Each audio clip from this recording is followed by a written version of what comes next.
This week's hometown hero was badly injured while serving in Iraq. The experience inspired this Marine to become a doctor and embark on a new mission to heal fellow veterans and civilians alike. I have a pretty large family. There's 6 boys in my family and 1 sister.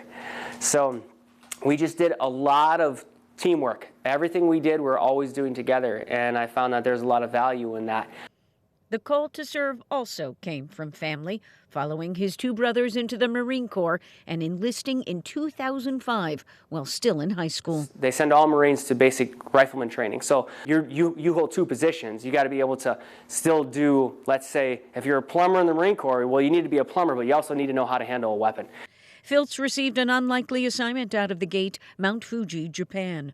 A very, very unique scenario, because that's usually not a place where someone straight out of boot camp goes. And I spent a year there literally at the base of Mount Fuji.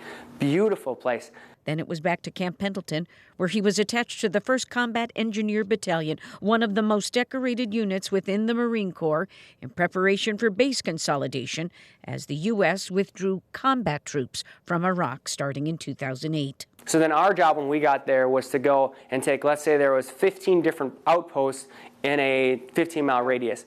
We would either tear down old outposts, and then we'd rebuild or refortify the ones that were going to stay there. Obviously, roadside bombs were really big, and so we had to be very vigilant about all of that. And then also at the same time, hopefully not get shot at. The job required him to constantly jump in and out of equipment with some 30 pounds of gear, and one jump went very wrong. When it happens, it's like a lightning bolt. So you could feel it down the back of your leg, and then you could feel the joints and your entire spine tightening up, so that it was just excruciating pain. At just 22, feeling the side effects of high-dose painkillers, he was told his only option was surgery.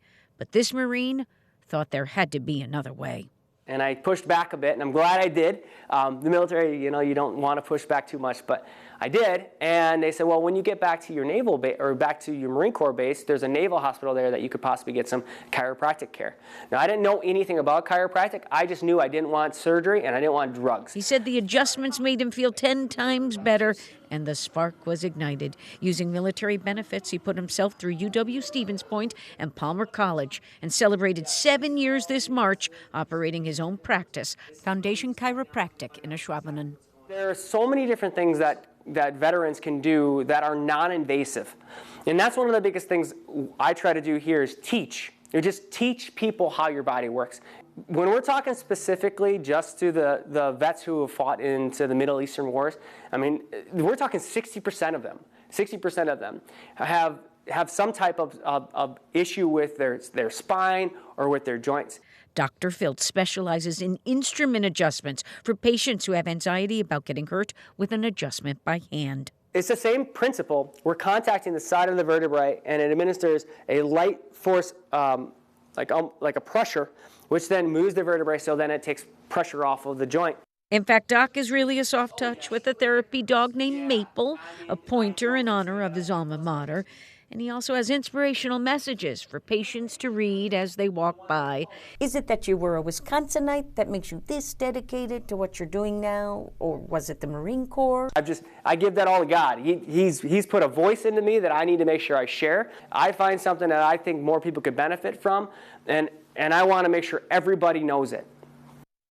And we thank all our military for their service, and we ask you to let us know about the hometown hero in your neighborhood. Just go to our website, wearegreenbay.com. Well, Stu,